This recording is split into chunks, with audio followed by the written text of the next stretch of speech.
I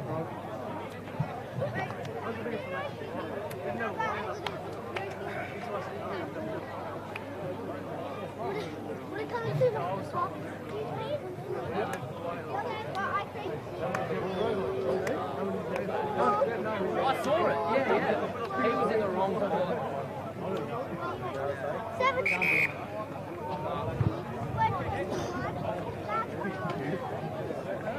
He would have taken Supporters, while we wait for Premier One to take the field, we take this opportunity to give you a bit of background about Got Your Back Sister. Hamilton Hawks are proudly entering into their second year of involvement with this fantastic organisation, providing support to women and families who are victims of domestic violence and providing support to those families for a new future. Their work involves resettling, helping with new housing, education initiatives, and self-defence classes. Please, if you can, dig deep and support Got Your Back Sister for their amazing cause.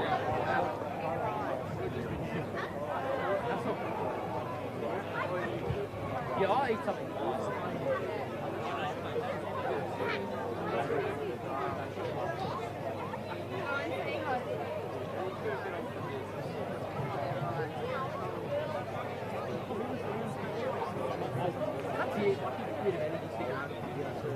Depending on what you eat, something like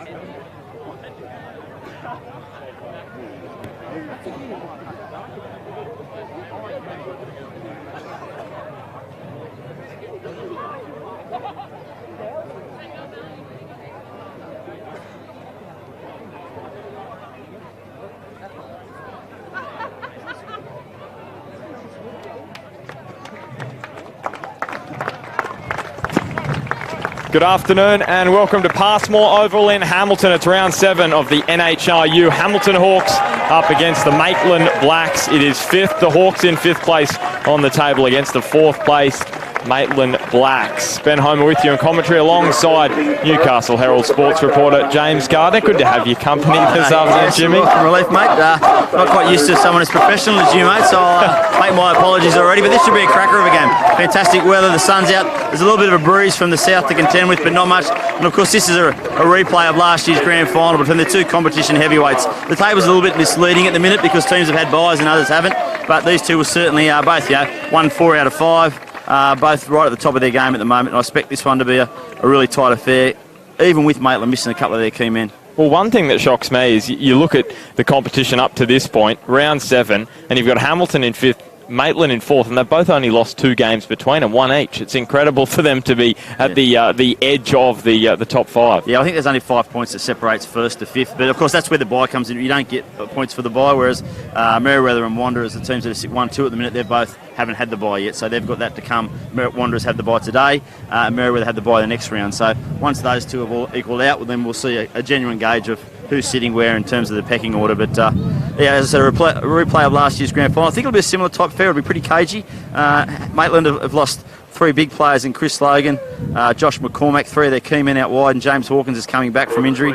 I expect they'll play a pretty tight game, a forward-orientated game, sort of 10-man rugby if you like, whereas Hamilton they're pretty much close to full strength, and they've got a little bit of speed to burn out wide, so I think they might test their arm a little bit. But it should be a cracker of a game. Of course, last year's grand final, it was Hamilton that prevailed, 20 points to 12, in an error-riddled game, really. It didn't sort of live up to the expectations that we all had, but I think today might be a bit more of an open affair. Now, this is a presentation ongoing for Got Your Back Sister, ending domestic violence, which is terrific out there. The players taking the pledge.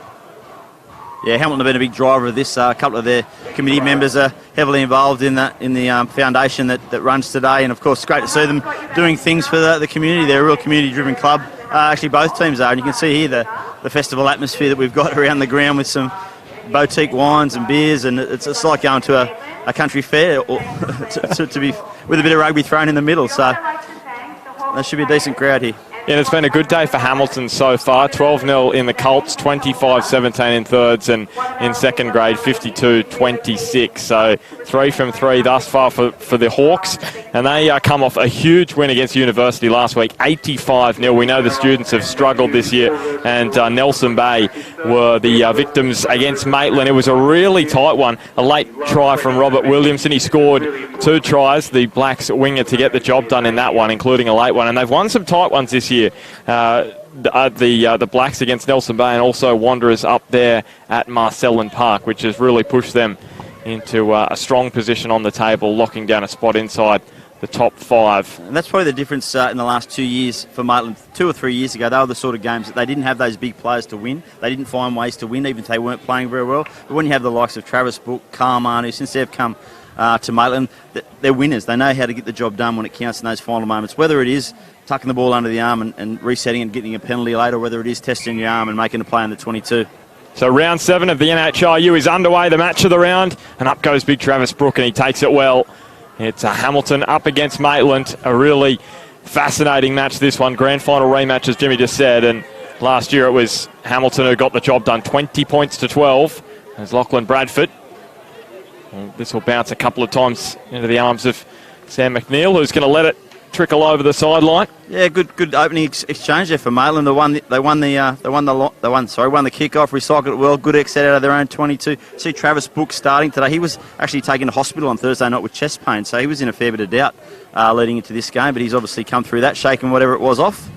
And we know of his importance to this side. There you can see him winning the line out, and they're going to look to go through the hands. Clackety gets it on to Robards, and he goes into the line. So a really strong start here from the Blacks, and just as I say that, John Birrell has put it down, and Hamilton will get a scrum feed probably about 15 metres inside their own defensive half. Yeah, we mentioned Travis Brook there, and straight away the first line out, he steals one from the opposition throw.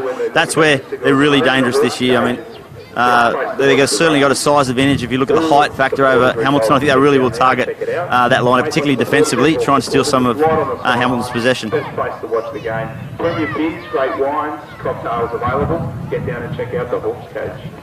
So Maitland without a premiership since 1999, and I'm really sorry, Blacks fans, but since then Hamilton have won 8 premierships. That's incredible, that record. Don't just say Blacks fans, it's NHRU fans. They've won it from my count in 2008, 10, 12, 14, 15.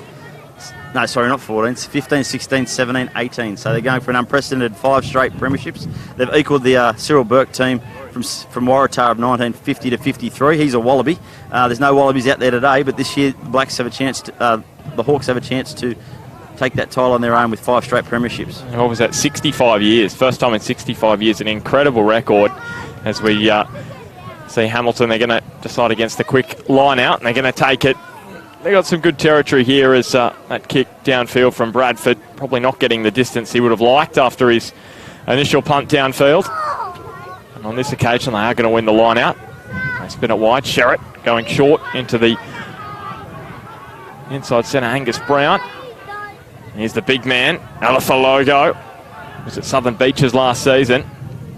Here is Sherritt, spinning it wide. McNeil gets it on, and it's been put down by Caleb Gerard. He scored 4 tries this season. I think he just had a little bit of a look there. He thought, I'm in a little bit of open space here, and rather than waiting for the ball to hit his hands, he was looking ahead, thought he may have had half an opportunity. But I'll tell you what, when he does get in space, he's certainly got some wheels, Caleb Gerard. He's another one that's come over from Beaches this year and has got a taste of representative football last year with the Newcastle team. And again, he'll be a handful for this pretty inexperienced Maitland Blacks backline. So it'll be Ben Taylor to feed the scrum. Of course, the new halfback after Max Stafford left at the end of last season. Just have a break, really. Yeah, he's down here living in Newcastle and working, and not playing footy at the minute. But certainly Benny's got some good pedigree. His dad, Christian Taylor, freak. The older NHRU fans will remember him, was a fantastic 5'8" back in the late 90s, and he was 5'8" when Maitland did win those last back-to-back premierships. Well, Travis Brook just picks it up from the base of the scrum, and he's rolled over a couple there. Powerful run from the Kiwi as Manu swings it wide, and Bradford's going to slide this one out over the touchline. Looking just to control territory at the moment, the Blacks. They're happy to not go through the phases and just put it over the sideline. Yeah, I think Bradford's had the ball in his hands 3 times, and he's kicked it 3 times to date. Certainly out of their own end. I think we'll see a lot of that with this sort of manufactured back line. As I said, they're missing 3 or 4 key players out of it, so I don't think they'll be too expansive too early. Just on the conditions here at Hamilton, there's been a few errors from both sides. Got away with that. I thought that was a knock-on, but referee Matt Clayton down from the far north coast says play on. And Hamilton do get away with it. The wind 24 kilometres now from the northwest, but doesn't feel that strong even up here on the scaffold as Williamson. And 24 degrees, so lovely conditions for rugby. Maybe a little warm, but players will enjoy it out there in the week before winter as Maitland get the first penalty of the afternoon. Looked like it was a pretty handy counter-ruck there from the Hawks. They threw men at the breakdown, but the referee has found an error, not releasing the tackled player. I think was his signal. And this is interesting. Lachlan Bradford is going to try and knock this one over the far side of the ground.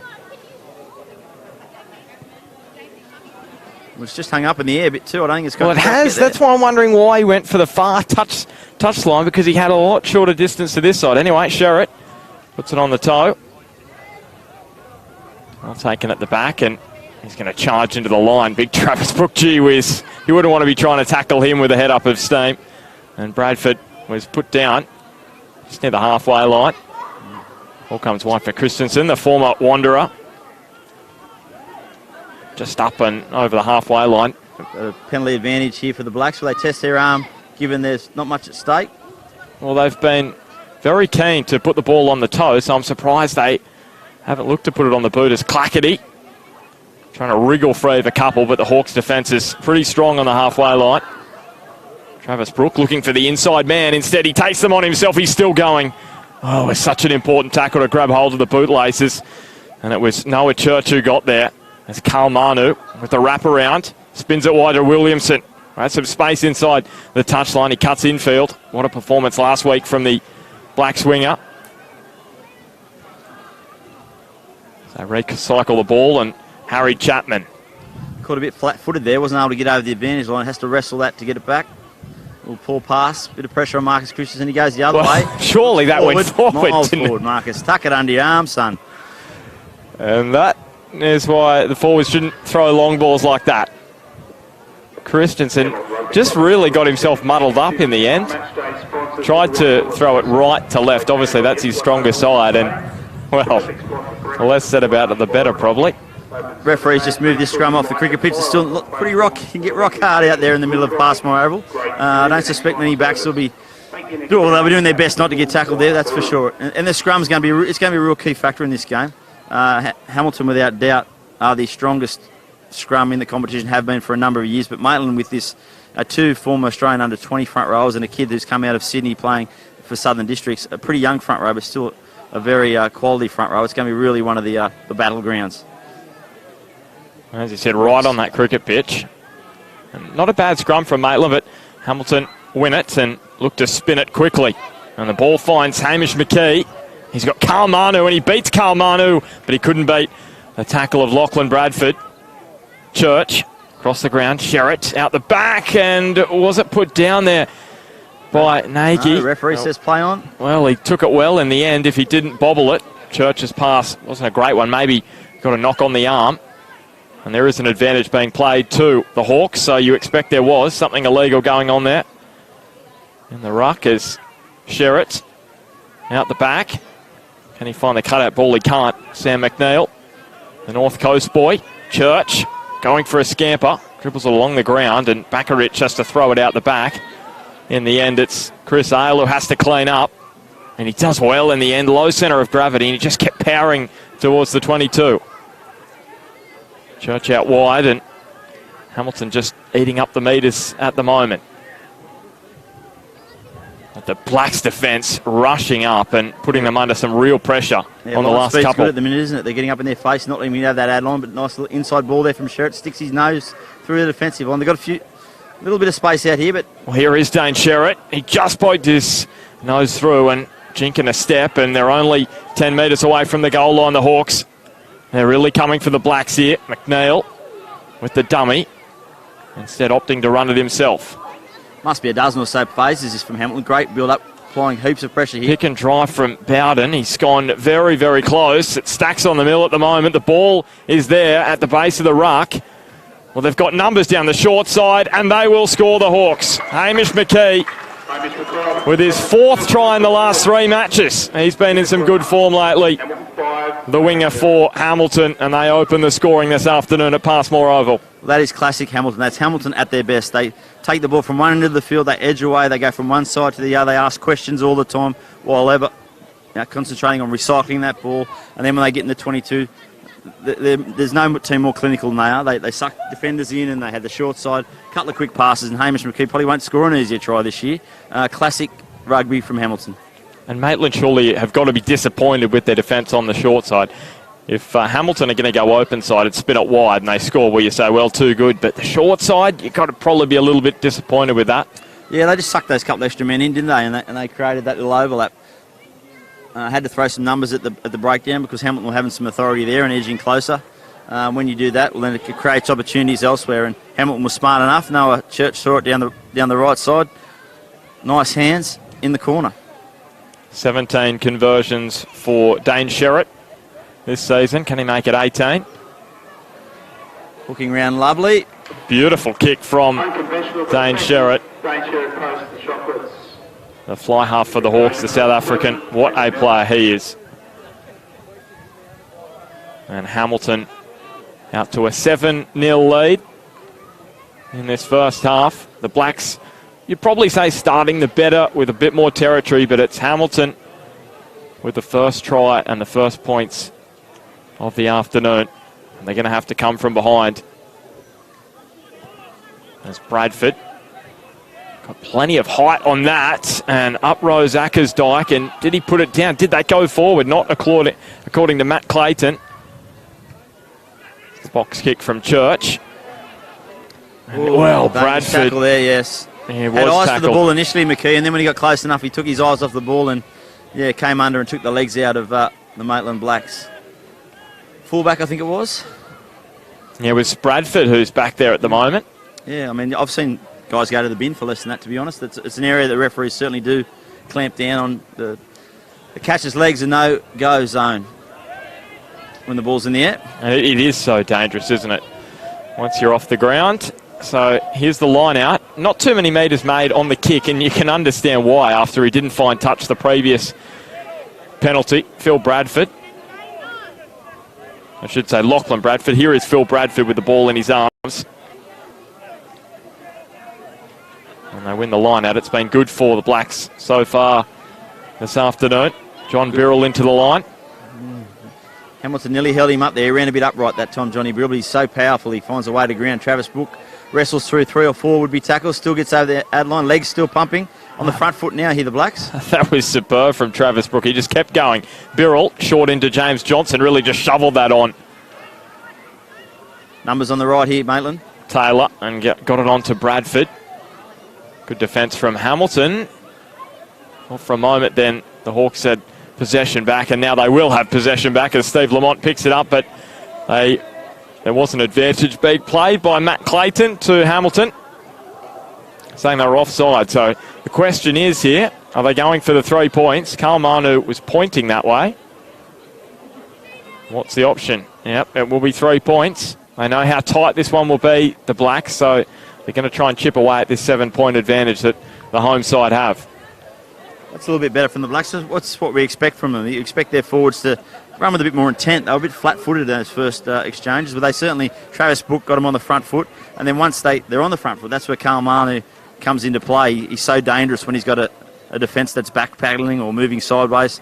He's great at seeing a bloke who's not square up, getting him on the inside or finding men out wide to hit with that bullet pass of his. Now this is interesting because this kick is just on the edge of the cricket pitch, so it is an interesting surface to kick from, maybe a little bit more slippery than the rest of the park, so we'll see if it worries Bradford here. And he powers that one. It looks to have gone just to the left, and it has. So no goal for Maitland. 7-0 the score remains, so it'll be a 22 dropout for the Hawks.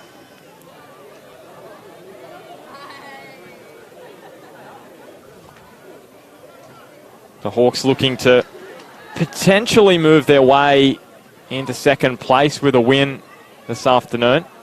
Likewise for Maitland as well. But Hamilton's for and against is superb, and here is a run straight up the middle of the ground by Robards. He went through a couple, and now Karl Manu trying to hit the hole, and he just drove through the 2-time Anderson medal winner. The last 2 seasons he's been absolutely outstanding as Birrell shovels it wide. It's still going on to Robards, who is back slammed just outside the 22. Yeah, he's on debut today, Robards. He's a big, impressive crash ball hitting centre, isn't he? He's rugby league background, from what I understand. He's got some real size about him. And have Hamilton pinch the ball? No, they haven't. Not legally so, at least. And another penalty goes the way of the Blacks. So the option here, you suspect, based on the decision they made a couple of minutes ago, is to go for the 3 points. And it will be a much easier attempt for Bradford. Garland running the kicking tee out, or walking the kicking tee out as we speak. Well, they're going to go for touch. Well, there you go. He has to backpedal nice and quick too. Gee, it was close to going dead, deep wasn't kick, it? I think, and Lockie Bradford's heart might have been in his mouth there as that one sailed ever so close to the corner line, to the corner post. So Phil Bradford, a man who lost the 2016 grand final against Hamilton. It was variation there. Ben Taylor was almost straight through, but he's been put into touch. Yeah, not the best of options. I reckon Matt Thomas might have been fuming at that. The touch judge looked like he had his flag up, but they've played on quickly, I think, from a quick line at Hamilton. They have, and Williamson is going to track back. Is he going to take on the quick line? And he's not, because there would have been serious problems for the Blacks. Wasted opportunity there for the Blacks, particularly when you've got Travis Brooke as your premium line-out jumper, primary line-out jumper. You know he's going to win the ball 99% of the time. Perfect platform to set that up and maul it forward. But they win again, another opportunity. Ball and all tackle, but that's short arm free kick. And Travis Brooke is going to take it quickly, and he's got to head up his steam. The big Kiwi, he's up towards the 22. He's been impressive early, hasn't he? Such a quality player to have in this competition. Of course, the nephew of Zizan Brooke, the legend of the All Blacks, as Manu. He needs to get to ground here. They've done a good job of holding him up here. I think he's back to... Is he able to release the ball? Because it's been held in there. And it's going to be a Hamilton scrum feed. Super defence from the home side. Yeah, they just got Manu into an awkward position. He was trying to twist and turn, and he just got caught with his facing forward, and he's back to his support and unable to get that one back. So Hamilton withstanding the pressure early on here from Maitland. And the question is, was it worth taking the 3 points a couple of minutes ago? Because they've made some mistakes in the minutes since, of course, taking the line out, going short, getting pushed over the sideline, and then there, Karl Manu unable to get to ground and release the ball. And that's the thing against Hamilton. When you get in there 22, you have to come away with something. Either apply pressure on them to force a mistake on their exit, or you've got to come away with 3 points whenever you can. Because generally speaking, you don't get that many opportunities. With good field position and an opportunity to score points, you should always take them. Yeah, and there's a reason why the Hawks have the best defence in the competition. Just 74 points conceded in their 5 matches thus far. And for Maitland, they're actually the second best defensive side. And you look at attack, and it's Hamilton first, Maitland second. Yeah, of course, Hamilton benefiting from those 85 points they rattled up against University last week, and I think they scored about 40 of those in the last 20 minutes, so they really did run away with that one. The heads dropped from the students, and it became a bloodbath. I'll tell you the stats here at Passmore in a second. It's impressive reading for Hawks fans as they spin it wide. And here's McKee. He's already scored the opening try this afternoon, tried to basketball it back on the inside. And well picked up by Bradford. It comes to naught in the end. Maybe it was better taking the tackle. Almost bounced out of the arms of Clackety, but picked up by Robards on the edge of that cricket pitch, up towards halfway. And then on debut this afternoon, Taylor. Close to the centre of the park. There's some space out wide here for Alistair Fraser. Brooke picks it up. And now Karl Manu. Does he take them on himself? He does. And he's able to dump it back on the inside, picked up by Travis Brooke. He's going to have to tiptoe his way down the sideline. He did well. And the ball just sprays out the back. Manu picks it up and over the top. It's very disjointed at the moment from the Blacks. And they've just got to calm things down, maybe, you think, as James Johnson picks it up and it's shoveled wide to Phil Bradford. Almost isolated there for a minute as they ran away from support. Here's Harry Chapman. Scored his first try of the season last week in their big win. I should say he scored against Uni back in round 2. It was a big win for Maitland as well on that occasion. Taylor. And he was caught flat-footed there. It was Lachlan Bradford as he Have the short ball away. The Hawks look like they're doing a good job at holding up, and he manages to get to ground. They're finding it very difficult to make meters at the moment, Maitland, and all of a sudden the ball goes to ground again. Clackety picks it up. Can he find an opening? Here's John Birrell standing in the tackle. There's Taylor. Back he goes to Bradford. Again, the Hawks' defence is just swarming at the moment, and the option from Robards is just to put it on the toe, and that's frustration really in the end. And I thought for a moment that it was going to go out on the full, but the penalty is going the way of Hamilton. Yeah, he was a bit late on that one. The kick had well and truly gone from O'Neill, and look like they could take a quick tappy. They do. Noah Church on the spot. They go wide. They've got numbers. Well, here's Steve Lamont, the captain, spinning it wide. There's some space aplenty. Nice footwork shown here as they just burrow their way inside the 22. The Hawks leading by 7 points to 0. Looking to extend that advantage after withstanding the pressure from the Blacks. That's what they do so well. Little turnover here from Maitland, I think. We'll be relieving. I can see Fraser in there. And they're going to try and clear the ball up the ground via Reece Clackety, the fullback. But Hamilton are going to come right back at them. Trying to put the foot on the throat here of the Blacks if they can get up by 12 points to 0. It's a good early lead as Nagy just short of the 22, but Tweedy Assey loitering out here on the right wing, the big number 8 for Hamilton. He scored some tries this year as well, Assey. Going to get another one this afternoon. There he is, getting involved in the ruck as it comes wide for Sherritt. Question marks over that pass. Maitland fans seeing it as forward. Hamilton saying it was flat at best. Sherritt now with the cutout ball. That is a perfect ball. And right into the arms of Bainavalu. He gets it back on the inside. And there's a try for Gerard, who goes over next to the post. And it is 12 points to 0. The Hawks just dominating at the moment, making Maitland pay for not taking their opportunities down the other end. A lovely flat ball there from Dane Sherritt. He's so good when he straightens up, he squares up, and he plays everything at the line. Most of his passes are flat. You don't see him throwing those big, deep ones. He likes to go at the line, commit defenders, and then hit his outside players. It can be dangerous. That could have been an intercept, but he absolutely timed that and passed that bullet pass that initially allowed the Hawks to get on the outside of the defence, and from there, she was all over. And while there might have been question marks over that initial pass, that cut-out ball out wide to Bainavalu, that was superbly executed by Dane Sherritt. And now he gets an opportunity to make it 14-0, and you would expect him to put this one over. And while they're probably going to be down by 2 converted tries, Maitland are probably thinking, we're not that far behind, are we? And they've actually put 14 up on the scoreboard, so they're pretty confident here in Dane Sherritt. I hope he hasn't seen that. He's a sharp shooter, of course, from South Africa, Dane. He's been out here about 4 or 5 years now. Initially came out to play with the Waratahs when they were in the top division, but this is his second year with the Hawks. Played in New South Wales Country in 2016. Looked at going to Sydney to play for Eastern Suburbs when, in fact, Scott Coleman's brother Darren was coaching Eastern Suburbs.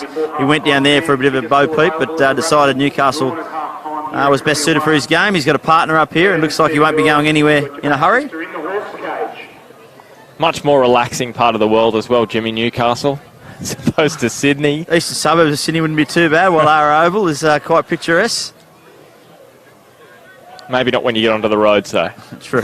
A little bit more expensive that part of the world, too, to be paying rent. But, yeah, certainly he's added a new dimension to Hamilton, Dane Sherritt. Hadn't played in the final before he came to Australia, so that grand final last year, that was his first ever experience of a grand final, his first premiership, of course.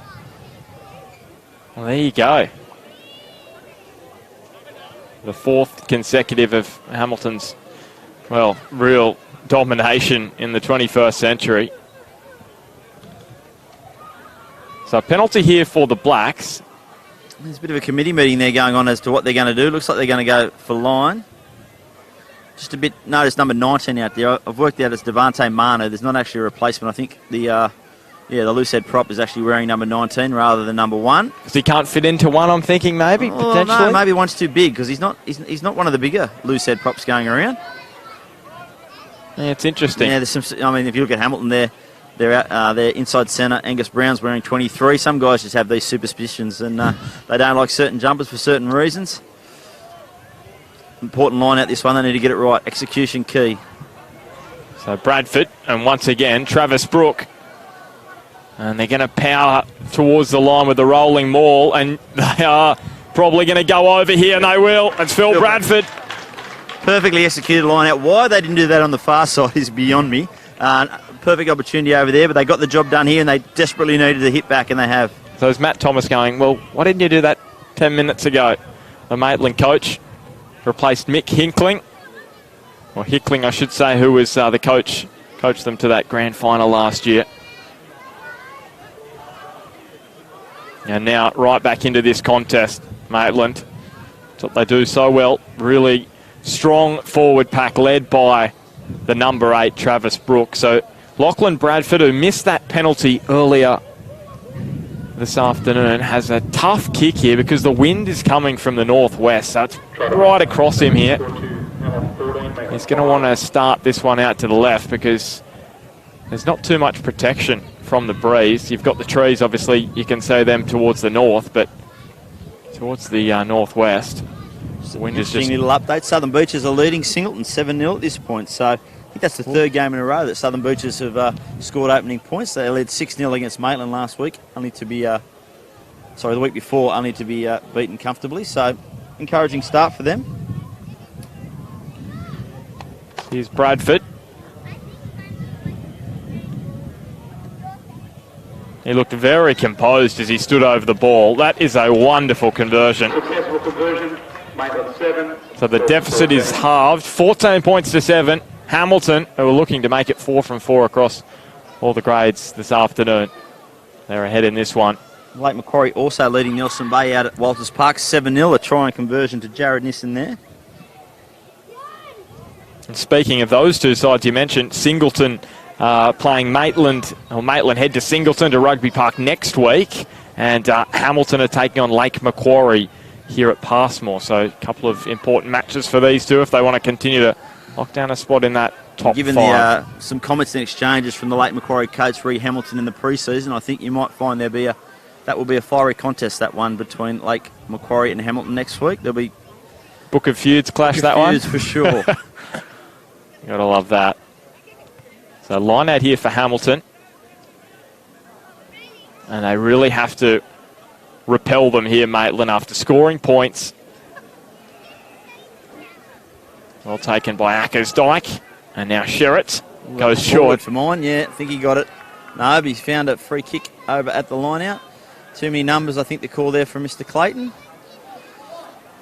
Now tell us, so he's down from the North Coast, Matt Clayton, is that correct? North Coast, yeah. They do this essentially before the New South Wales Country Championships, which are being held in Tamworth on the long weekend. They generally get the leading referees from all the zones in one centre, and they get all their referees, coaches here and assessors, and I guess they do a bit of a seeding to determine the pecking order with the referees when it comes to the Corbell Cup and the Richardson Cup, which is, the Corbell Cup is contested by the top 4 zones, and the Richardson Cup is contested by the bottom 4 zones at country championships. Of course, Newcastle not taking a senior side to that championship this year. The first time, and certainly in recent memory, if at all, that they haven't fielded a team there. It was a decision made not so much on the playing, but on the political side of things. But Hamilton go down the short side there.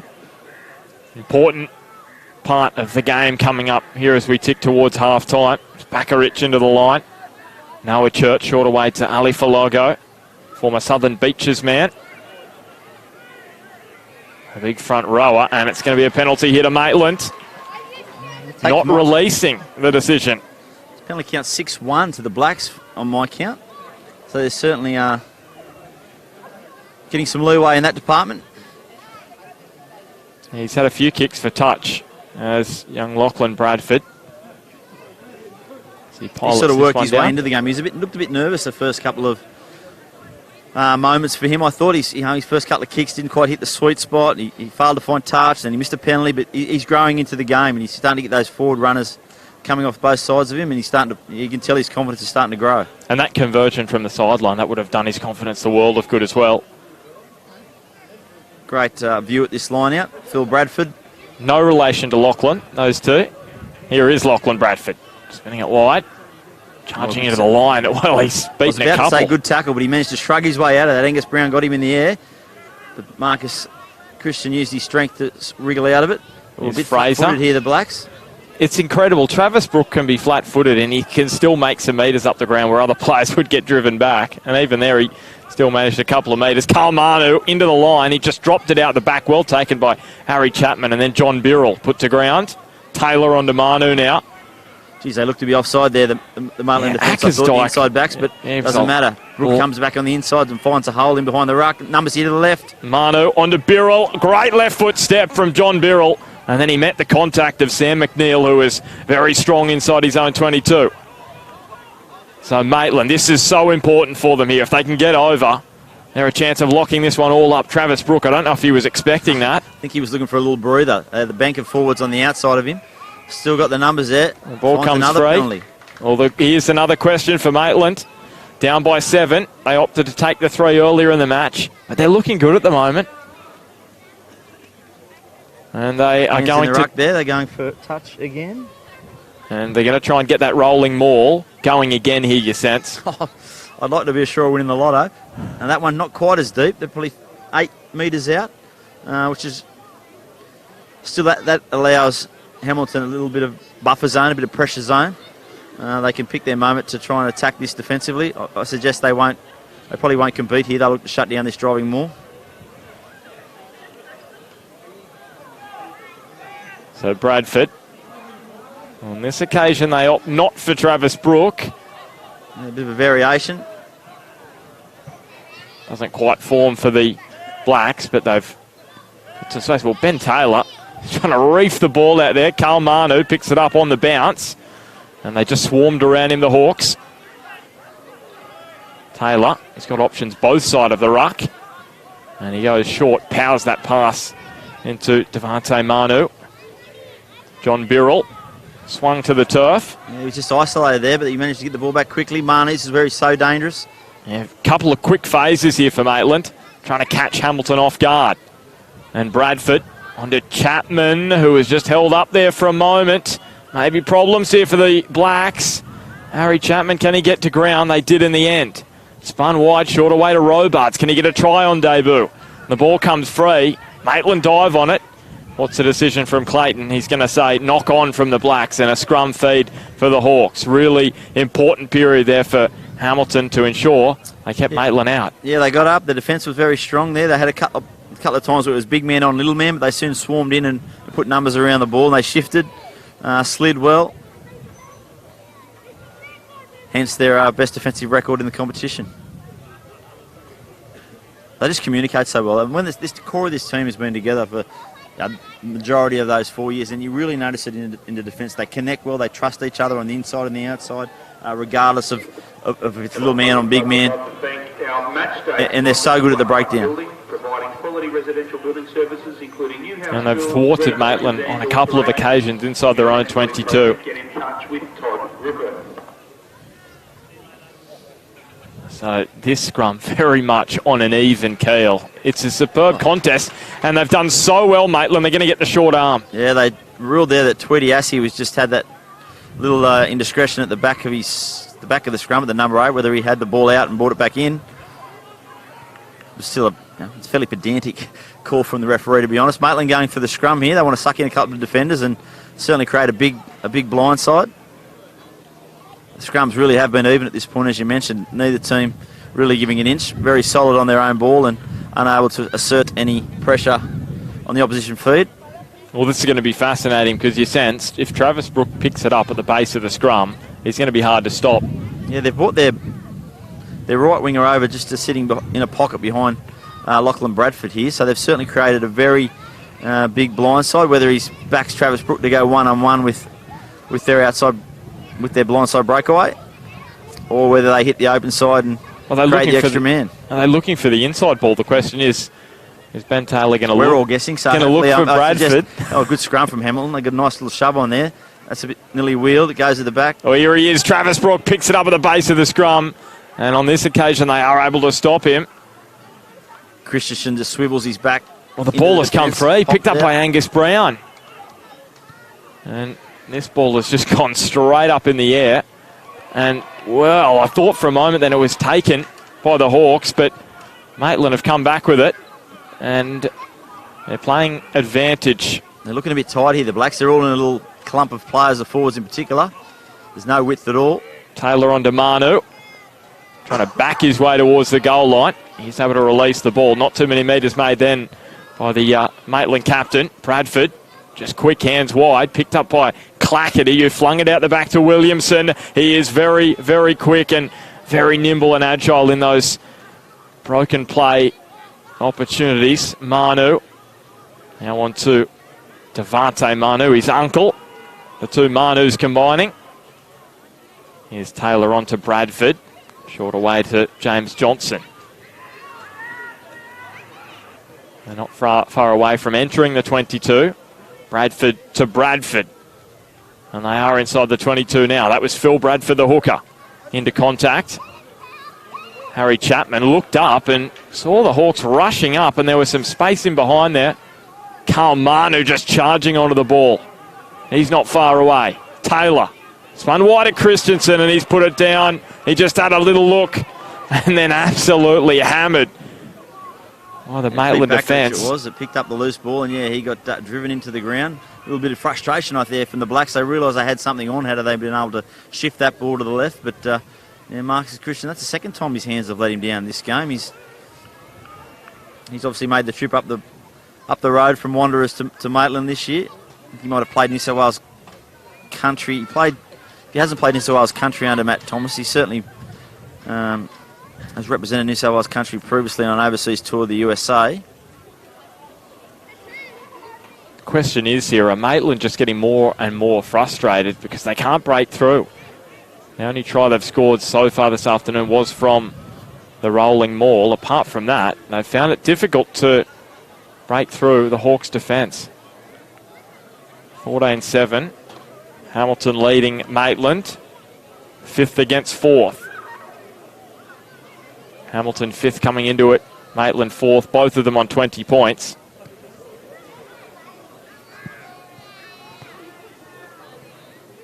Again, rock solid scrum there from the Hawks.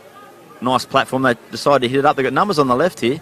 Finds Bain Avalo. He tries to get outside Rob Williamson, just loses his footing there and goes to ground, but still goes again. No, referee says he was tackled.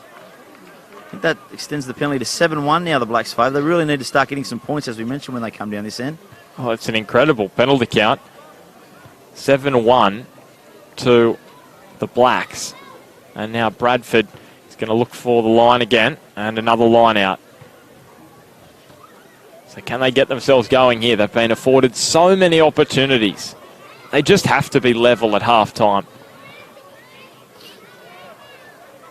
And while the wind is probably coming more so across the ground, I think they've even just dropped off a touch since kicked off. Those flags on the far side are all over the shop. It's hard to get a gauge on where they are.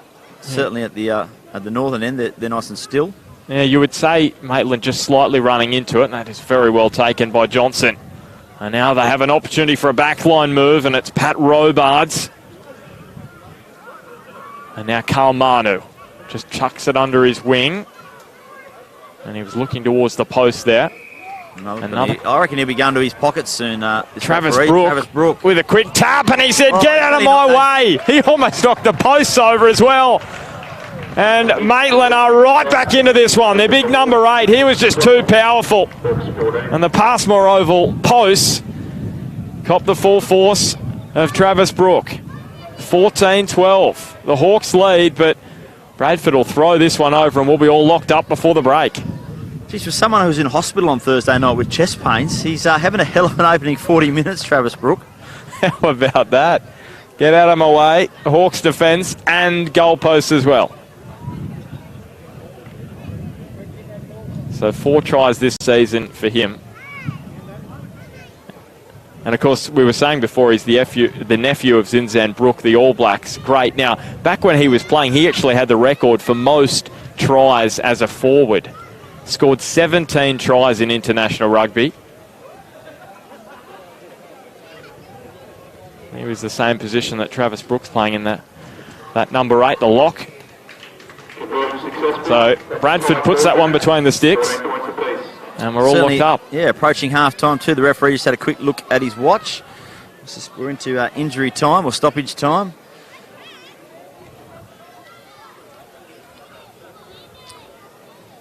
This game really has ebbed and flowed just on possession, hasn't it? The team that's been able to retain the ball and have, and win the battle of territory has been the team that's come away with points.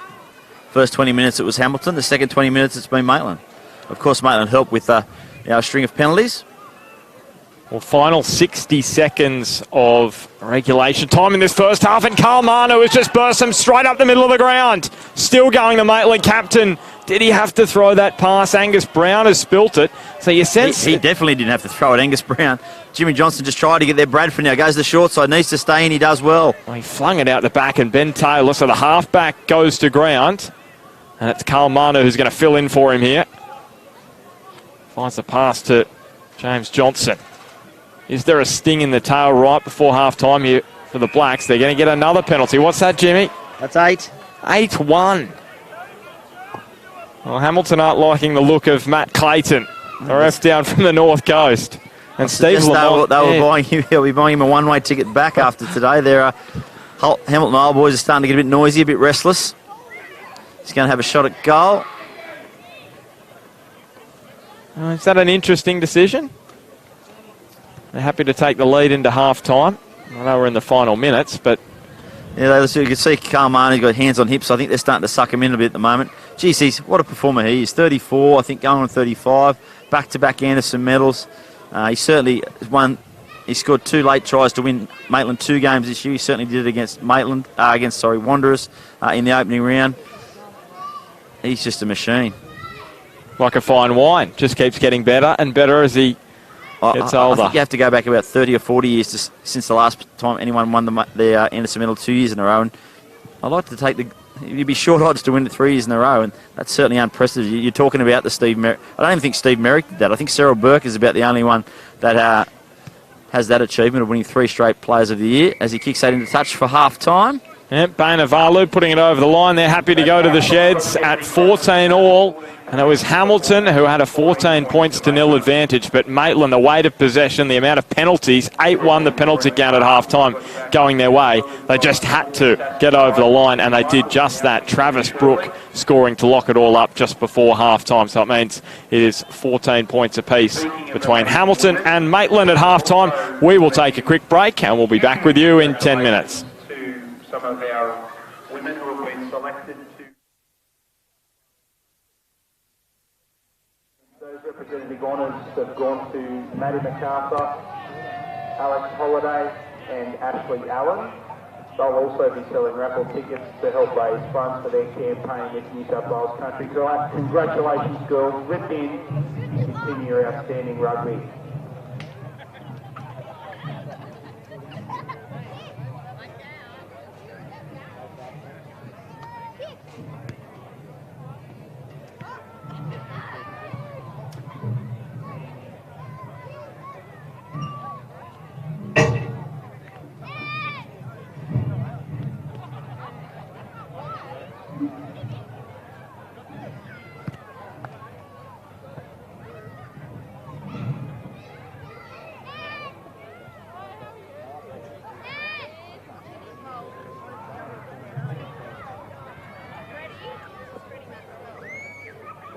And Hamilton Rugby Club offers massive thanks to our matchday sponsor, Conveyancing Services, the longest established conveyancing firm in the Hunter, specialising in legal work for buying and selling property with offices in Adamstown and Maitland, plus a mobile service.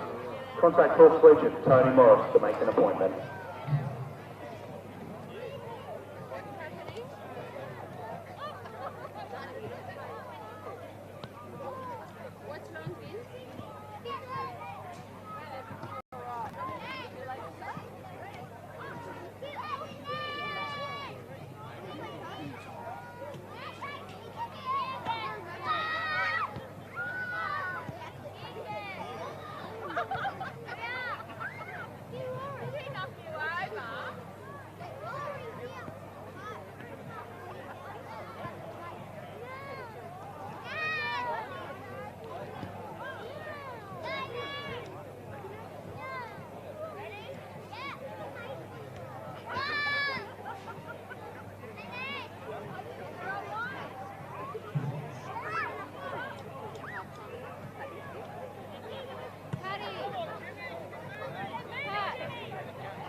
Welcome back to Passmore Oval in Hamilton, round 7 of the Newcastle and Hunter Rugby Union, and we have got a cracking contest. It's 14-all between Hamilton Hawks and the Maitland Blacks, and we're about to get underway in the second half. Ben Homer with you in commentary, alongside Newcastle Herald Sports reporter James Gardner.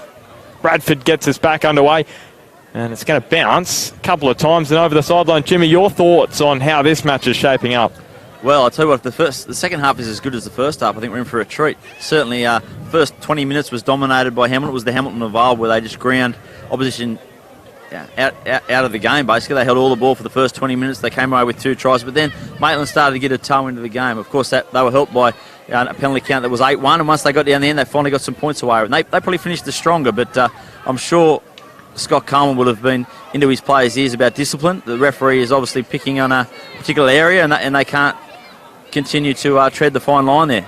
And here they go, they've got a penalty, first one of the second half. So, and the home fans very much appreciating that, and they're going to take it quickly. Straight into the line is Alafalogo. We might get onto that in a second. Former Southern Beaches player, Jimmy, you're saying Southern Beaches are up against Singleton. Yeah, huge leading upset. 12-0 up there. Could be the upset of the season. Of course, after losing one of arguably their best player, Pernell Philippou, has come to Hamilton overnight. I think he played in the lower grades today. They lost 12 first graders from last year, and have conceded on average 70 points a game this year. So to be up 12-0, that will be spring will be in their step. But Singleton, I wouldn't write Singleton out of it just yet. Put it that way. So a little knock on there, and Maitland are going to get the scrum feed. My question is, how fatigued are Hamilton going to be in this second half after doing so much defensive work at the back end of that opening 40 minutes? Well, they have gone with one fresh reserve, which is unlike Hamilton. Pete Maxwell is a fresh reserve. He'll come on for Longo at some point, I would think, and he's like having an extra back rower. He will just lift the intensity. He's 44 years of age or something ridiculous, and he's the fittest man virtually in the competition. He's rock hard. He will just be all over the ball. He will give them another gear when he gets out there. And he's off the nerdy run as well. He scored against Singleton back in round 1. How about that? Yeah, real competitor. Just competes at everything. Chopper, as his nickname is. Now, he's going back 15, 20 years. He was part of the Reds system up there. He was a train-on player for the Queensland Reds, and, of course, played back in the Newcastle Wildfires back in the days when Newcastle were competing in Sydney in 1999. That's how far he goes back. It's a long career, isn't it? You think you start maybe playing when you're 16 years old. Wow. And he's retired 3 or 4 times, but he's just got that competitive bug amongst him. He just, when he gets into it, I mean, the fitness is never the issue for him. The commitment's never the issue. He's got a young family. Their kids play for the Hawks. His brother-in-law was Paddy Kilmurray. He was in the centres for them last year. He retired this year with some arthritis issues. Chopper Maxwell, Pete Maxwell just keeps going. So this scrum has been such an interesting contest all afternoon. It's been so even. And that is a really good push from Maitland. Look at that. Ben Taylor on the back of that. Finds Bradford, who puts it on the toe looking for Kalmanu. It wasn't a bad option in the end. But it was Bainavalu who was sliding across to collect. And the penalty is going to go the way of the Blacks. They're going to come back to the scrum. Offside from the scrum. Yeah, that came from a really solid scrum. It was a late shove from the Blacks. And I don't think the Hawks expected it. They got them on their heels, which allowed Manu to get off to the races. He knew that kick was obviously coming from Bradford. It nearly paid off too. It was great work in the end by Bainavalu to get across and cover. Well, the question is, maybe it was a late decision from Bradford, because he would have probably heard Matt Clayton say advantage and then all of a sudden thought, well, may well chance our arm. Training ground move potentially. So Maitland, here's the opportunity. 14-0 down they were. 14-all now, and a chance for them to go in front the first time this afternoon in this grand final rematch. And, well, has that been put down by Christensen again? Yeah, the pass was just a little bit behind him. Their timing was out there. For the life of me, I don't know why they don't bring the ball down and maul it. They had such success in the first half, and they only done it once since. I mean, the second time they got down there in the first half, they went to the back of the line out, which allowed Hamilton to pull it to the ground defensively pretty quickly. That time again, they went straight off the top, and Christensen wasn't able to handle it. Their ball movement has been a little bit clunky this afternoon, Maitland. A couple of the tries they did score were big men powering over the line, or of course the rolling more, which... Yeah, and that's to do with the changes in their back line. Without Chris Logan, who normally plays outside centre. Josh McCormack's played halfback, he's played fullback, he's played inside centre. Pat Beatty normally plays number 10. So that's three key men in terms of your timing are out of this back line this week, and that does have an effect as Tweedy Assey takes that off the back of the line, off the back of the scrum. Got isolated there, and Travis Brook, great job by him. He goes forward again. Outstanding. And he profits from it. The man who scored to try to lock it all up here at Passmore Oval, and just powering towards the line is James Johnson. He's probably only 5 metres away. Ben Taylor trying to search for the ball. He found it. Inside ball finds Manu. And have Hamilton pinched it back here. No, it doesn't seem as though they have. Harry Chapman is standing over it. Manu tried to power towards the line. And they're still going Maitland here with the pick and drive. Do they use the back line? No, they don't. Travis Brook, that's probably one of the first times I've seen him driven back away from the goal line. And here's Bradford looking for his second. Almost was able to slice through down the short side. It is taking a while to come out, the ball. You can see Harry Chapman there. Birrell at the base of the ruck. As they wait for the ball to be recycled. Taylor now into Brook. Gave the short ball away to Alistair Fraser. Good defence so far from the Hawks. They've been getting up from the back of the ruck, driving them back. They haven't gone anywhere in the last 6 or 7 phases. The Blacks have been going a little bit sideways. They're now going close here. Oh, it's Harry Chapman was there. And they're centimetres away. Birrell. They probably wanted that to go to the left side, not the right, where he had some backs lined out. And maybe get this back quickly. They've probably still got some numbers there. Well, Ben Taylor, they are looking towards the open side. You've got Williamson on the short side. They do go the open side. Bradford jinking and stepping as Robards. As we mentioned in the first half, he's on debut, and he's been pretty good thus far. Karl Manu had nowhere to go there. 2 Hawks around him. Yeah, they're a bit flat-footed here. Good counter drive, counter ruck there from the Hawks. Outstanding from the Hawks. Have they won back possession? Somehow they haven't. This is where Bradford needs to take control for Maitland. They're a little bit all over the shop. They don't know whether their backs want to be set deep or the forwards are going to keep banging away. Karl Manu goes in. And he was rolling towards the line, Karl Manu. So close. You can see Fraser in there as well. The Hawks withstanding the pressure so far. You sense they're going to break eventually. The foot on the throat from Maitland at the moment. Here is Phil Bradford. Bradford, he's taken right in front of the goalpost. Picked up by Travis Brook. He's gone almightily close. I should say it wasn't Brook. He's getting involved now at the base of the ruck. Inside ball. And stepping and jinking towards the line was Chris Martin. Travis Brook now. Good tackle again. Very good tackle. The ball flung out wide. And Clackety gets it back on the inside. The Hawks scrambling well. This is great defence from the Hawks. It must be up to a dozen or so phases now. They haven't given... Chris Martin, the man known as Coldplay, absolutely smashed by the Hawks defence. Driving him back towards the edge of the 22. Birrell. And all of a sudden they just look inspired, the Hawks. And the Blacks look a bit bereft of ideas, don't they? The halfback looking one way, looking left, decides to go his own. Well, there's no one out wide for them at the moment. It's all very bunched around the ruck as they try to come again. Maybe got the second wind here, Maitland, as they power forward. This is where they've been most effective, keeping it in top. Whenever they shuffle it wide, they've got isolated and gone nowhere. So you can see Travis Brook looking to pick and drive, and Hamilton withstanding him for the moment. Bradford, as they look to spin it wide. As we mentioned, the black back line hasn't been great for the Blacks this afternoon. Chris Martin, nowhere to go. He is being held up. They've won it here, the Hawks. Now they're on the counter-attack. They've got numbers to the right. And it was Dane It's Sherritt. Caleb Gerard. He's in some space. He's got a man on his outside. And he gets it back on the inside, and here's some open pastures ahead for McKee. And he goes up over halfway. Hamish McKee scored the first try for the Hawks. He was looking for a second. Gerard picks it up. Well, this would be an outstanding counter-attack from the Hawks if they're able to go down the other end of the ground and score. What a sucker punch. Dane Sherritt into the line. Met by his opposite number, Bradford. Just outside the 22. Ackersdyke spins it wide. And around the top, it was Bainavalu as it's come wide. And Assey, he scored some tries this afternoon, and I should say this season, and he's put over the sideline. Just as it looked penalty, though. Open Good tackle up. in the end had to be made. It was Bradford who got across there, I think, with Alistair Fraser on Tweedy. He's not an easy man to stop 10 metres out, regardless of whether the try line is in proximity. Well, it was, yeah, Tweedy Assey. 5 tries this season, all coming in the last 4 matches. And they're going to go for the 3 points. Dane Sherritt pointing towards the sticks.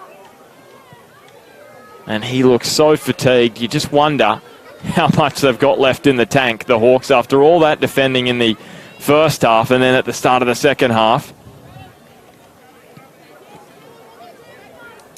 Yeah, but also you got to imagine the reverse effect, because they did hold them out and they did get away, and now they're going to put points on. What does that do to the mindset of Maitland? They threw just about everything they had at them in that 5-6 minute period. At times they looked like they were bereft of ideas. They were sort of waiting for someone else to do the job, whether it was Karl Marnie, but he was virtually acting like an extra forward rather than out in a bit of space where he's most dangerous. They lacked that little bit of structure there in that 22, and when they did try and force it, that's when they got isolated and Hamilton were able to turn the ball over, and in an instant they were down the other end. It was a great run from, I think it was Caleb Gerard to start with, and then he found McKean a bit of space, and it was only some desperate defence on the other side of the field that prevented the Hawks from scoring a try. Yeah, and Hamish McKee's actually left the ground now, so maybe just getting his head checked out potentially, as he was put to ground after making that break. So the kick put between the sticks by Dane Sherritt, so 17 points to 14. The Hawks leading. Maitland have been unable to get their noses in front this afternoon. They've always been playing catch-up, and it's going to continue for the moment.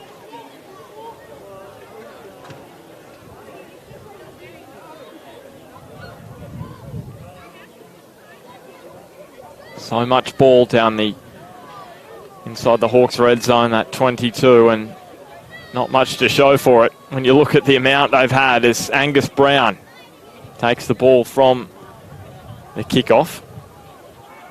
And now Sherritt, short across the face of the defensive line. And they're powering up towards halfway. That's a terrific run. Church to Sherritt, looking out the back, and he found McNeil. Able to quickly release, and here is Gerard, close to the touchline.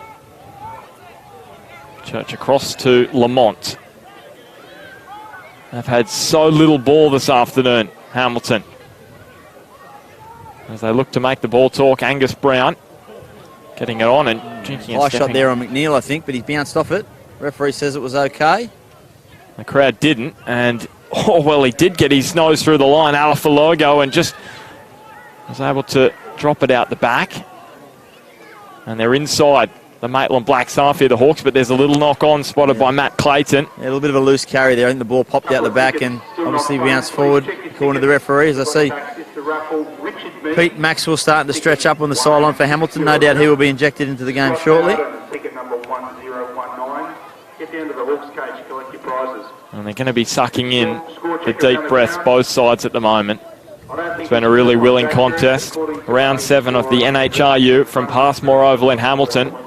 And it's the home side. The Hawks are in 5th place on the table at the moment, taking on the 4th place Blacks, both on 20 points. Hamilton with the superior for and against. So just coming into this one this afternoon, Hamilton had won their 2 matches here at home by a combined margin of 164 points to 5. Both of those against the Minnows, the Strugglers, the Southern Beaches, and the Students' University. They won 85-0 here last week, Hamilton. And for Maitland, similar story for both of their away matches. 2 away matches played 121 to 33. And funnily enough, how the draws worked out, both of those against University and Southern Beaches. Yeah, of course, Meriwether look like they're getting away on University at the moment. They're leading 38-14 there, and the Students led that one 14-0. So Meriwether have put on 38 unanswered points as Travis Brook takes a quick tap, powers through 15 metres, gets them on the front foot again. They go to the left. Yeah, important by Dane Sherritt to make that contact. And now Bradford, he's jinking and he's stepping and he's still going, Bradford. That's an outstanding run from Lachlan Bradford. And he's just pulled down about 5 metres away. He just refused to go to ground. And here's Chapman picking the ball up. Can he power his way towards the goal line? He was spun around. There's a bit of push and shove. Alistair Fraser involved there for Maitland. John Birrell gets the ball. Just on the edge of the ruck. There was some space there for him. And now Kalmanu, he was like Superman. And has he got over? Held up, says the referee. 5 metre scrum. And Maitland will be licking their lips here because their scrum has been pretty powerful in the second half. It was even, you'd say, in the first half, but in the second, their scrum has been all over Hamilton. Yeah, real test this for Hamilton. Rarely do they get tested at scrum time on their own 5 metre line. They're normally the ones that are asserting the pressure. Just Fa'afalogo looks like he's starting to get a bit weary. As Pete Maxwell warming up just under our scaffold here, under the camera. So important scrum, this one. They want to get a nice solid hit, the Blacks, and then inch their way forward. Execution clear here. All about timing, this one. The 3-point advantage. Could it all wash away in the next couple of minutes? If Maitland are good enough, it will, but... Again, they're set all to the right here, the Blacks' back line. And you can nearly throw a blanket over the inside 5 with Rob Williamson floating out on the right touch line. No one on the left. Very big blind side. Last time they tried this, the scrum just got screwed the other way and they weren't able to make advantage of it. Good scrum from the Blacks going through the middle. Hamilton trying to twist it. There'll be an advantage here to Maitland if they don't score. And well, how have they not scored? They haven't scored, so it's another penalty. The question is the yellow card here, Jimmy, because you were saying at the end of the first half, surely someone's got to go to the bin. And again here, no one going to the bin. What's the penalty count? 11-3. 11-3, and no Hawk has gone to the sin bin. So another scrum here. Another 5 metre scrum for Maitland. Well, here we go. Is this the... No, he's just going to have a chat to Steve Lamont. And Pete Maxwell is out there now for the Hawks. So is that the last warning for Hamilton? Yeah, interesting. They've just thrown two players on. Pete Maxwell to strengthen up this scrum. Here comes on Fa'afalogo and also Liam Bowden. The open side breakaway is out. And I think Lachlan Hodge looks like he may have gone on there, and Steve Lamont will go to hooker. Sorry, incorrect. Stephen Lamont will stay at blindside.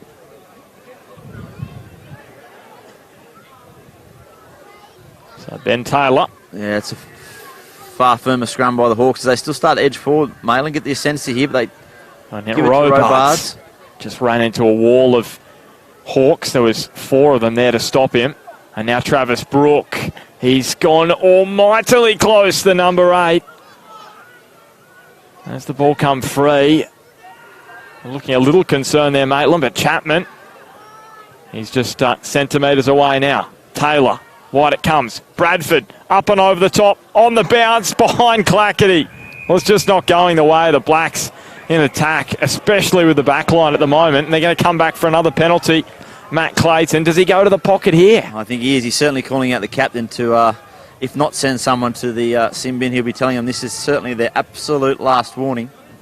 Well, the penalty count's 12-3. Surely there's no more last warnings. Carl Manu's in there listening in. I think just for those couple of changes have gone out for Hamilton, I think Pete Maxwell's actually gone to the side of the scrum, not the front row. He's pretty versatile chopper, and I think it's Lachlan Hodge who's now playing in the front row in place of Fa'afalogo.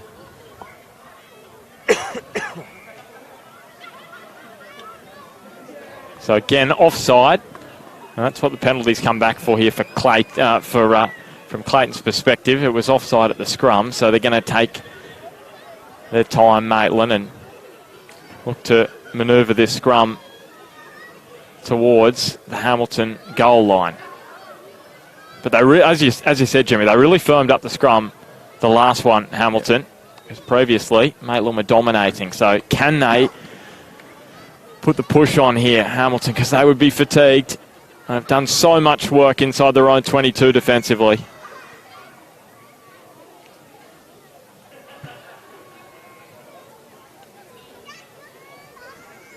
The scrum looking a whole lot better from Hamilton.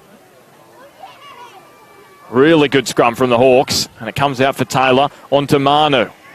And once again, he's picked up and he's backslammed by the Hawks defence. Here's Bradford, and he's put it down. It was the defence from the Hawks. Invincible, hasn't it? It's been fantastic. It's like a brick wall. Manu, he looked to go to the blind side. He came back the open side. There was only one person that was going to get the ball then, and the Hawks were open to it. They were aware of it, and they produced a fantastic tackle to put him on his backside. And then the ball came out the back, and again, their line speed was up in the face of Lachlan Bradford. He had a bit of a look and spilt and made a mistake. Well, can I just say, if Hamilton get the job done here this afternoon, this will probably go down as one of their most impressive wins. From a defensive perspective, and you can see why they have the best defence in the competition, as we've mentioned all afternoon. And I know you're keeping track of the penalty count, Jimmy, but I'd love to know what the possession is and territory. It's certainly you'd be looking at 80-20 for the entire match. They've been camped down here, the Blacks. Second half, I'd be thinking around 90-10. Overall match, yeah, I'm thinking 75-25, at least in the Hawks' favour in terms of territory. And here's Gerard. He was trapped around the bootlaces by Karl Manu. And now Lamont puts the head down. He was spinning around like a top there for a moment. Comes out the back for Sherritt. They're electing to ruck this out rather than find touch, get the easy option. They're doing the hard work here, Hawks. And after all that defence they've done, you think they might want to breathe, but no. They put their head down. They're going to try and ruck it out rather than kick it for territory. And now Sherritt with the inside ball. Almost found Angus Brown in some space. Well, he did. Angus Brown, he's got through a couple on the inside ball, which was looking for Bainavalu.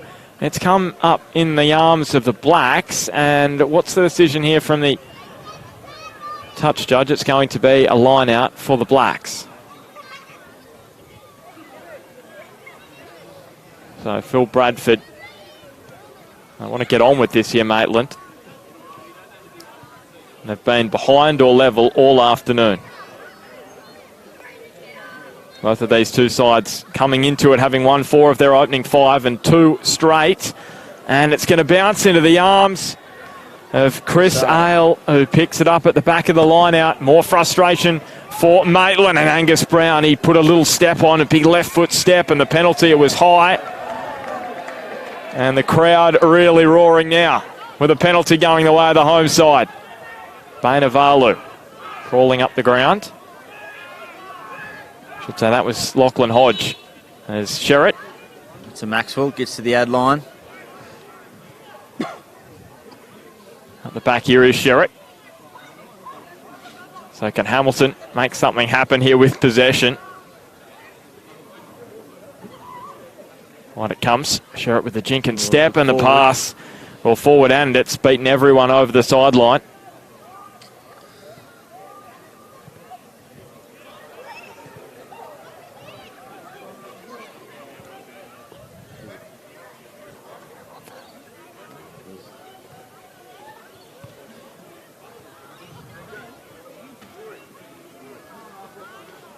So another opportunity for the Blacks here. Bradford, statue of composure. Travis Brook, he was able to just reach in there, and Ben Taylor was able to pick up the scraps.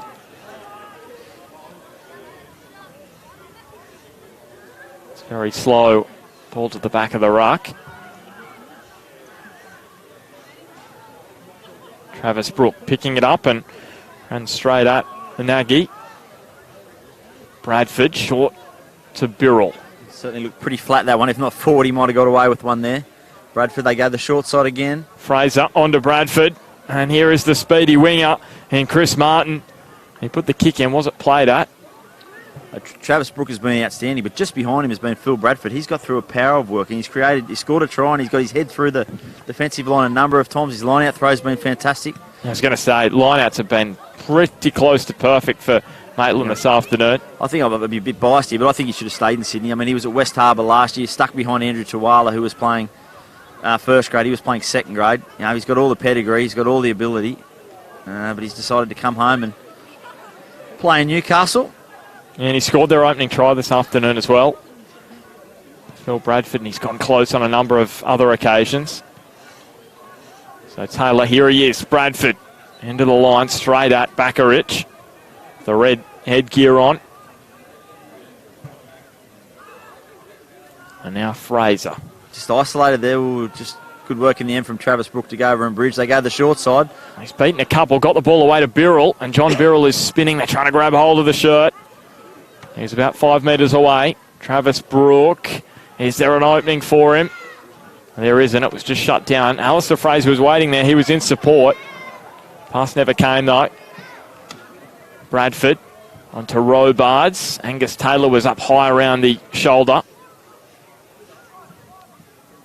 And now Taylor, well, the ball put down again here by the Blacks. Again, it's the suffocating defence from the Hamilton. They're swarming. They're getting up in their face, and the Blacks players are just having that little bit of a look before they're worrying about option number one, which is taking care of the football.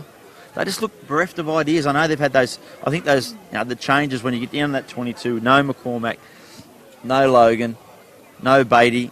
The options without those three are certainly nowhere near as ask as many questions as you would with those three in the side, and Hamilton are making the most of that. They're getting up in those players' faces and forcing them into error. Inside the final quarter of an hour at Passmore Oval, round 7 of the NHRU. Ben Homer and James Gardner with you in commentary for this one. 5th place Hawks, home side Hamilton take on the 4th place Maitland Blacks. And basically the entire match has been played down Hamilton's defensive end, inside their own 22.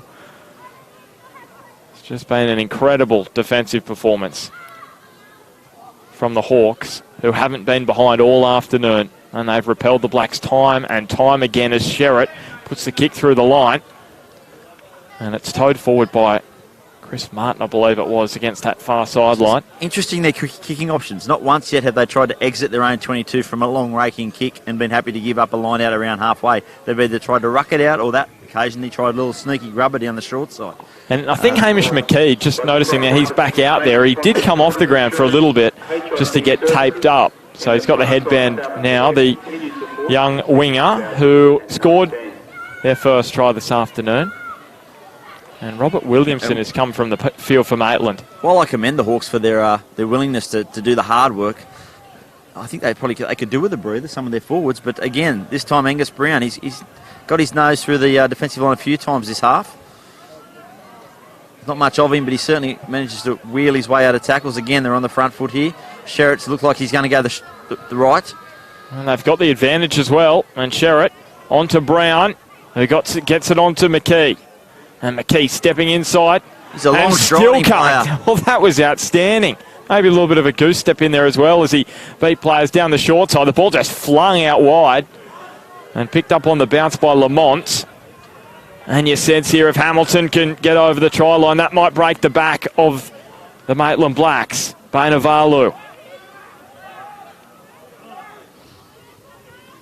Short away to Ackersdyke, who's inside the 22 now. For the first time in this second half, the ball comes down the opposite end of the ground. Bakarich has put it down. It looked to go backwards. Picked up by Assey. Got wide to Angus Brown. He's got McKee with him. Angus Brown, well, he decided he didn't need him. He popped the ball up. And Bakarich is over for Hamilton. Outstanding defence. And then they score down the other end of the ground. The ultimate sucker punch from Hamilton. And Pete Bakarich, he would have scored more tries than any front rower in the Newcastle competition. He's always backing up. His support play is so good. They have no right to be down there, front rower. After the amount of scrummers they had on their own line, the amount of defence they've had to do, he had no right to be backing up on the inside there from a play that started pretty much inside their own quarter, admittedly 3 or 4 phases previously. Can I just say, it was Chris Nagy down inside their own half. The amount of energy, the amount of torque inside their own 40-metre line, Hamilton, that he was showing for a side that has been doing so much defensive work. I just thought that epitomised Hamilton this afternoon. So 23 points to 14. Stick around and support the Lady Blacks and the Hamilton Hawks in the women's fixture straight after Premier 1. Which shouldn't be correct because they've changed that. 22 points to 14.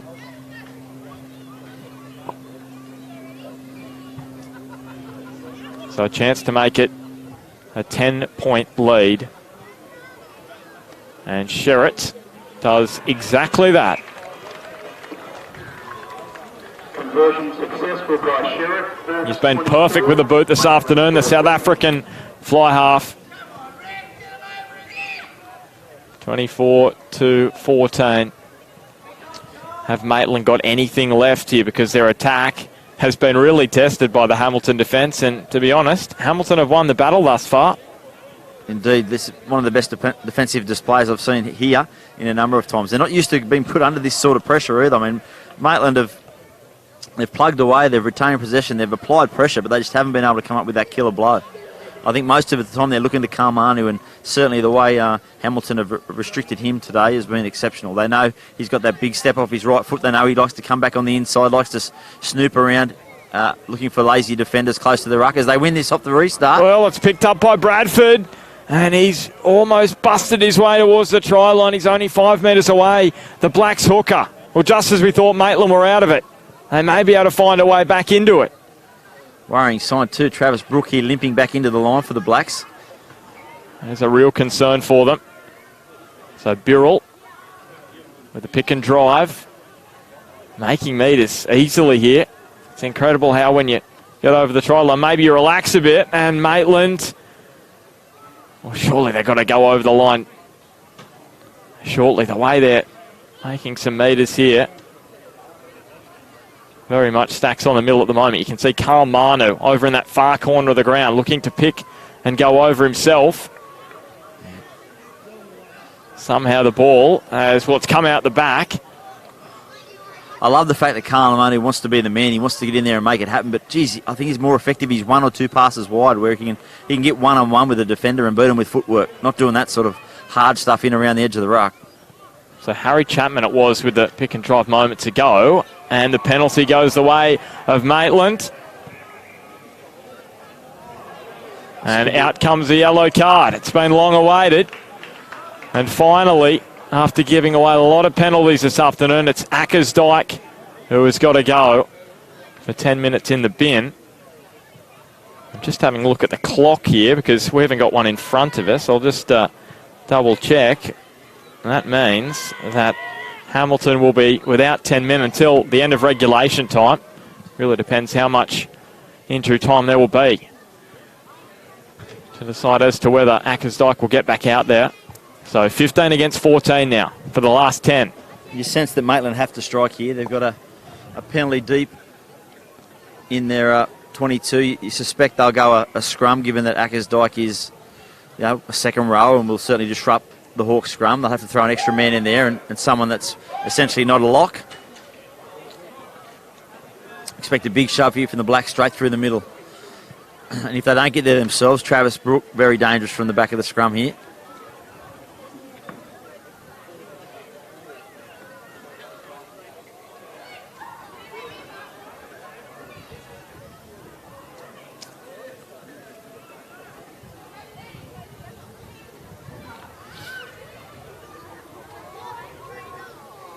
So the back line lined out to this right-hand edge for Maitland. Yeah, rock solid scrum from the Hawks there, testament to them. And Bradford, now Karl Manu. Manu still going, and he's over. Karl Manu, the captain, the 2-time Anderson medal winner. He's going to set up a grandstand finish at Passmore Oval. Commentators cursed. I just said how good a job they had done at restricting him, but I did say he's going to be more effective 2 and 3 passes wide, where he can get that one-on-one. He's almost impossible to contain when he's one-on-one, particularly with the defence that's sliding. And again, he just got on the outside. He normally steps back on the inside, but this time, once he got that fend out, he was only going to make it to that try line, and he had to do a fair bit of work to get there in the end with the cover coming across, but cometh the moment, cometh the man, Karl Manu. Oh, that's what I was going to ask you. Why has he not been there all afternoon? He's been doing so much of that grunt work around the ruck. He finds himself out wide, and that's what he can do. I guess he's the type of man that knows that their normal 5'8's not there. They know that Chris Logan, his other foil's not there. Josh McCormack's not there. He's gone, well, I'm going to have to take on the responsibility here, wherever that may be. But when he gets in that little bit of space, when he's got that half a yard to put that little bit of footwork on or get that fend out, he's so more dangerous. Important kick, this one, from Bradford. It's been such a tense match of rugby. Round 7 of the NHRU on Bar TV Sports. Ben Homer and James Gardner with you in commentary. Hamilton Hawks against the Maitland Blacks. And the 4 competition points for whoever wins this one are like gold, because it could take them towards the top of the table depending on what happens over the coming weeks, because there's buys in there as well. Wanderers with a bye this weekend. The Greens also still have to have their bye there at the top of the table, and they will stay there, I suspect, based on their scoreline at the moment against University. They're up. So Dane Sherritt and his Hamilton Hawks with the kickoff. They're down to 14 men at the moment. And he's putting the ball under his wing and just taking them on. Chris Ale down the short side. Lamont. And now here's the run from the lock. Tweety Assey inside the 22. This is a crucial period here for the Blacks. Behind by 3 points. They can't concede a 5-pointer here.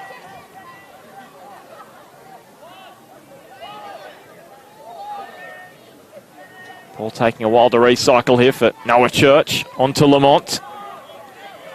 And Steve Lamont, well, he was bent back when he was on the ground there. And the Maitland defence holding firm. They haven't had to do much this afternoon. Tweety Assey with another run. He was with West Harbour last season. He knows how to find the try line as well. Scored a hat-trick in a grand final a few years back. Marcus Christensen just struggling to get back into the defensive line for the Blacks. Looks like he's done a bit of a shoulder issue, a bit of a stinger. They certainly need him back there because Hamilton is just pouring through the middle at the moment. Well, it's all too easy. It's a very soft belly here at the back for Maitland. Right around the ruck. And Sherritt's calling it to the right. They've got numbers here if they get it there quickly. And Sherritt, can he take them on himself? Well, he was clutched in there by Dale Clackety. And Hamilton, they're almightily close here. Referee Matt Clayton saying they haven't. They have now. And that should seal the 4 competition points. And the bonus point for the Hamilton Hawks. Takes the score out now to Hamilton 29, Maitland 21. And Dane Sherritt will look to put this one over. Yeah, not sure which back row or which front row scored that one. I'm sure they'll all be claiming it to come later this afternoon because it was a crucial, certainly a crucial moment in this game. But certainly you think that gives them just enough breathing space. And it really has been the hard work of the forwards that has got the job done today. Their defence in close to that ruck, particularly on their own line, where Maitland just sent player after player banging away at that brick wall, but rarely did they fault. Starting immediately after Premier 1, we're congratulating some very talented young ladies representing Hamilton Hawks, but they've made the New South Wales country team. Maddie MacArthur, Alex Holliday and Ash Allen are selling raffle tickets to support their journey. Please support Maddie, Alex and Ash. So less than 2.5 minutes of regulation time remaining in this one. Can Dane Sherritt continue his perfect afternoon with the boot? Yes, he can. Successful Hawks 31, Maitland 21. So it's back out to a 10-point advantage. And this win has been built on defence from the Hawks.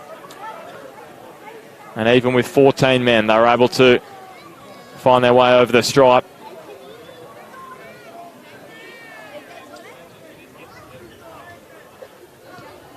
Bradford got right under that one.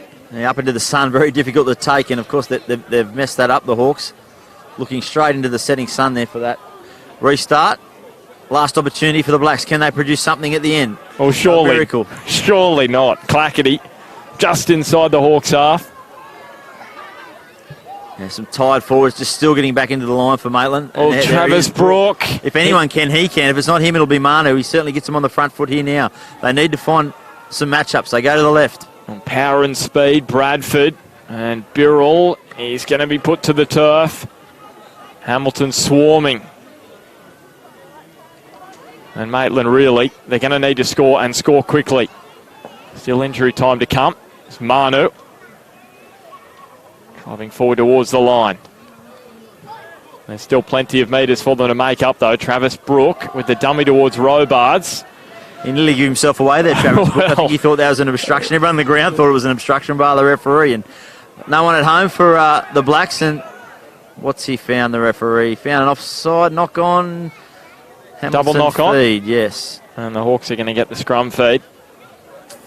Final change for the Blacks. Willie So will come into the front row for Devante Manu. Of course, Willie has started the opening 5 games of the season. It's only been the last 2 weeks that Devante Manu has forced his way into the starting front row. Willie had a time at the Hawks back a few years ago. In fact, he's played at most clubs, to be fair. But he's found a home at Maitland. He lives up in Beresfield Way, Taro or Woodbury or one of those places. And he's really looked after himself the last couple of years. He's still a big boy, but he's dropped about 40 or 50 kilos. And he's getting around the park. He's much more effective. His work rate's up. And he still has that power and strength to bump players off. And also very good at anchoring his scrum. So Church onto Sherritt. Just going to pump it towards the sideline. And a bounce just inside the touchline. Picked up by Bradford. Looked up, saw Bainavalu. He said, look, here's the sideline. Showed it to him. And now Hamilton with possession back. Can they seal the points in style here? And just put the cherry on top of a fantastic victory. Step back on the inside from Sherritt. Ball comes free and Angus Brown picks it up. He scored 4 tries last week. And now put down by the Hawks and picked up by Chris Martin. You would sense not too much injury time. Haven't had too many stoppages in the second half as Karl Manu looks to spin it wide onto Birrell. And there's some space here for Maitland if they want to use it. They may not get the victory here today, the Blacks, but they'll certainly take plenty of positives out. Their scrum's been very good. The way they've recycled possession's been very good. And when you think you bring Chris Logan, Josh McCormack, Mick Howell, Pat Beatty back into this side, they're certainly going to be thereabouts. I don't think we have a question they'll be thereabouts to come to the finals, but they're certainly, for mine, they're still the team that can test Hamilton the most from what we've seen so far, as Joe Ackersdyke just makes his way back onto the field for the last few moments. Yeah, Willie So unable to handle that pass and put over the sideline, so Hamilton with the line out. And this will go down as one of the most impressive Hawks victories of the season. Certainly had to do it the hard way, haven't they? They've been given nothing, either from the referee or from their own ill discipline. They've had to defend for long periods. They've had to absorb pressure both at the scrum and the ruck, and they've come out the other side.